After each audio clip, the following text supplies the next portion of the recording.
The UFC heavyweight division took a big step forward earlier on Thursday when interim champion Tom Aspinall booked the first defense of his title opposite wrestling ace Curtis Blaydes. The two were booked as the co-main event of UFC 304 scheduled for July 27th from Manchester, England.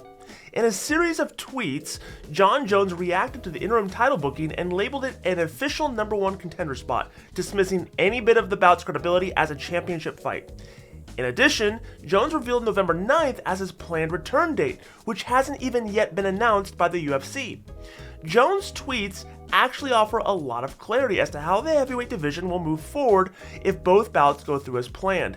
The victor of Jones versus Makhachev and Aspinall versus Blaydes could seek to unify the titles in the first half of 2025. Now, this certainly isn't the first time Jones has taken to his Twitter account to give his opinion. In fact, when you see a Jon Jones tweet, you can rest assured knowing that he'll soon give a series of back-to-back tweets giving his opinion on any particular topic, and even sparring with critics in the comments. However, Jones may have a point here in deciphering how the UFC is looking at this fight and how much importance they are giving it, considering this heavyweight fight between Blaydes and Aspinall isn't even the main event, but it's backing up a welterweight title fight.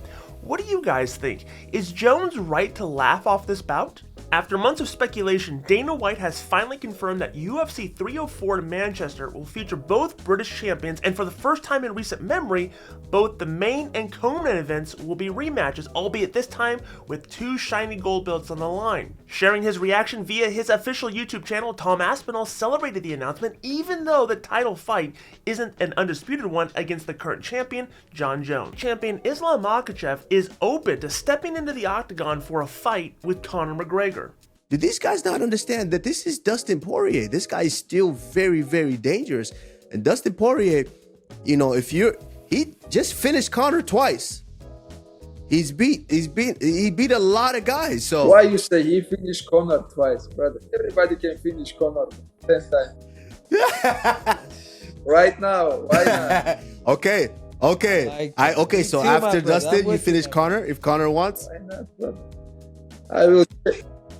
I think this biggest fight in the UFC, this one of the biggest. I think Khabib's still #1, but I think this. I don't think he will that way. If Conor gets it done with Michael Chandler, this is obviously. I know you said that, and you're right. Sarukian is deserving of it, but stylistically too, and the payday Islam too, because obviously. Brother, why not? If people have to be stupid, say no. Of course, I will fight with him. Would you skip Armin Sarukian to fight Conor McGregor? Brother, when in your I next will fight next, like October or November, I can fight August or September with McGregor. Hey! Same night? So, brother, easy. This guy not same. I don't want to make him feel look bad, but everybody know this guy not same. Before, yeah, for sure. When he was fighting with Khabib, he's in the good shape. He's a high level fighter. But right now it's too much alcohol, too much whiskey, and it's not same. Not same. Brendan Schaub is the latest individual in Ronda Rousey's life to find themselves in the spotlight over comments in her Our Fight, a memoir book. Rousey has had no love for Schaub in the book, who she says played effed up mind games with her through their relationship back in 2010. He was the one who demanded they keep the relationship a secret because he was worried as being pegged as Mr. Ronda Rousey, but that didn't stop him from using her name to score points during beefs.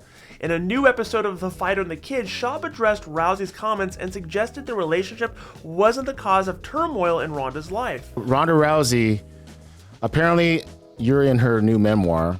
Again? Yeah, I'll just show you this article here. I don't know.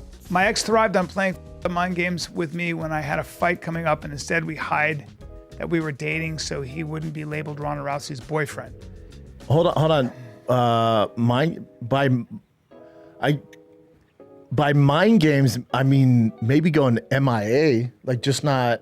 As Travis headed into the matchup, I pretended it wasn't personal. Then that is until it was on live TV and I lost my mind, screaming at the top of my lungs, "Get him, Travis," while punching the arm of the person on the couch next to me.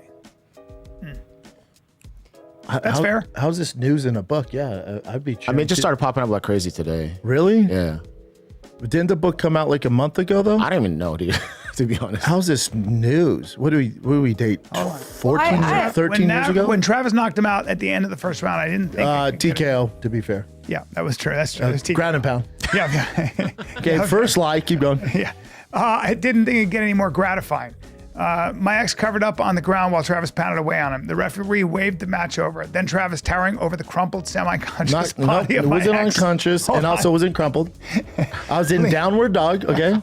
You were on your tummy. It was a dominant position. You were dominated by the bearded Viking. Hold on, but no one's saying that. I was not crumpled and semi-conscious. Nope. Yeah, I was fully conscious. He leaned down and whispered something in his ear. His words were indiscernible to the camera, but I swore I could hear Travis's voice saying, Ronda says, F you.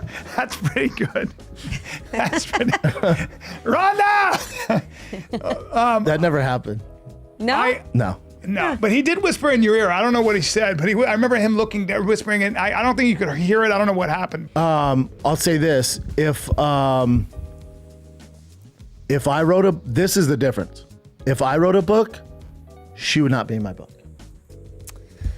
That's not like an event in my life that I would put in a book.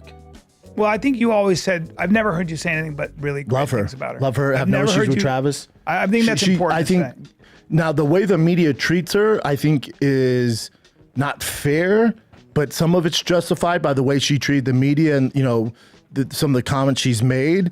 But, people forget like what she did for women's MMA, and she there would be no female MMA fighters if it wasn't for Ronda, for a variety of reasons. Yeah. From the way she looks, her skill set, her mindset, the way she competed. Like, you're talking about an ultimate competitor. She put women's fighting on the map. Yeah, that's what I'm saying. Yeah. So, and that's Dana. Shortly before Ronda came on the scene, went, women will never fight in the UFC. Then he sees Ronda, he's like, maybe they will, because she was a savage. And people want to talk about like Kobe mentality, dude. I'm sure Kobe was a savage.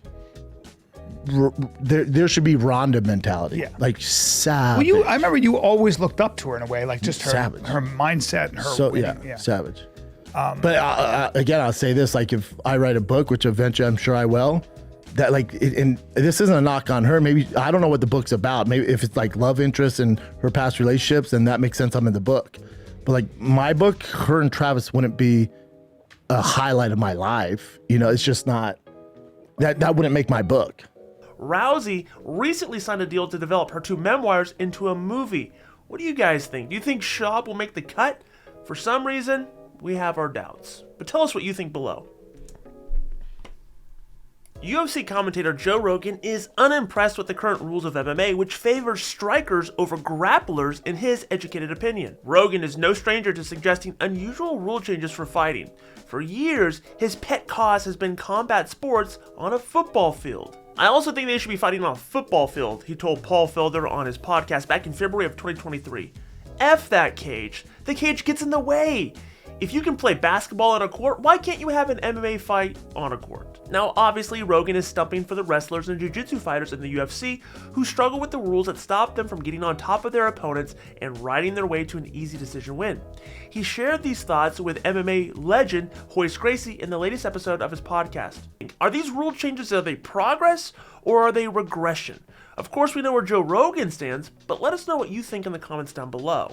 Fresh off his outstanding, if not slightly controversial finish on the main card of UFC 301, top middleweight contender Michael Pereira is giving MMA fans around the world a glimpse into the vitally important work he's doing on the front line of the intense flooding happening in Brazil. Not only have the first responders been working tirelessly to help rescue local people in the flooded areas, but a few of them have also been joined by a fan favorite UFC middleweight contender Michael Pereira. Taken to his social media, Pereira has detailed the struggle of rescuing stranded animals that have either been trapped by the rising water levels or left behind as their owners flee the catastrophe. I'm exhausted, but I can't get tired of helping. I've never seen anything like this in my entire life, so I choose to be on the front line.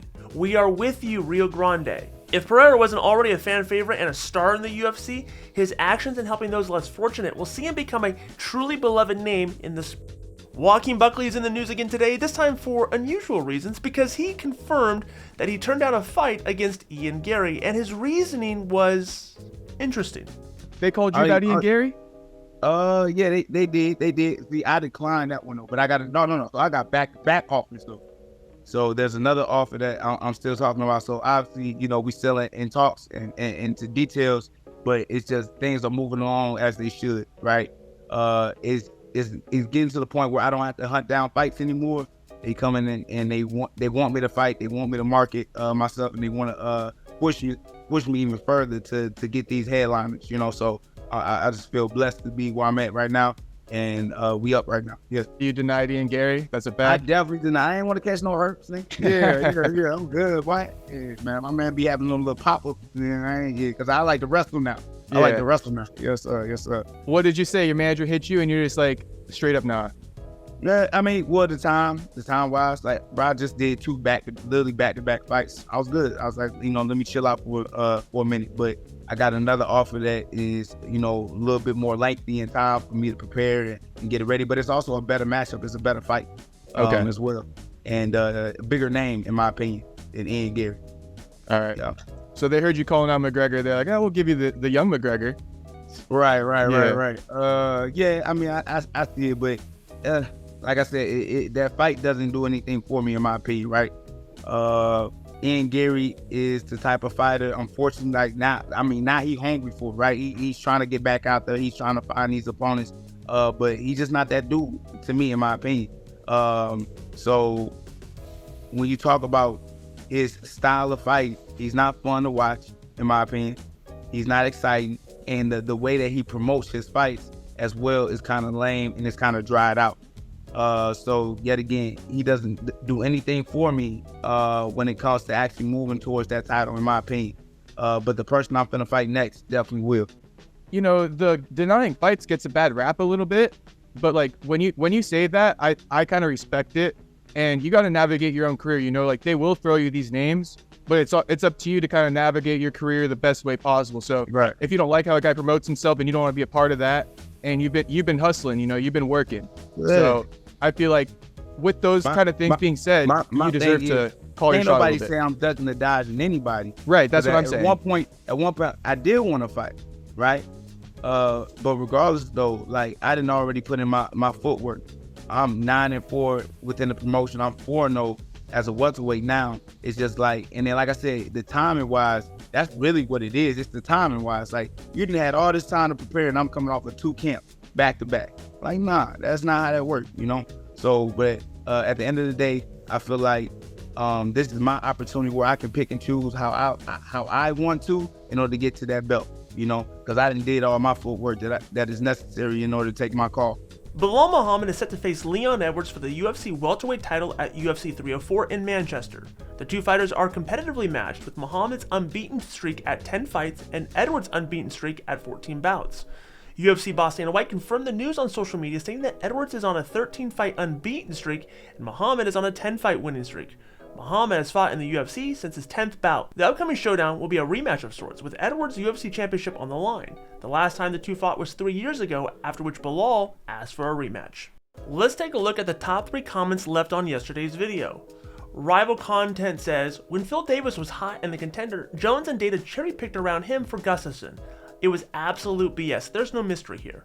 Papa D commented, Colby would lose to Ian Garry badly, and he can talk all the he wants, but he'd likely get picked off badly from range. Colby would look worse than when he fought Leon. Coffee Talk says, he keeps calling out lighter division fighters, Dustin, now Charles, be a man and call out middleweights.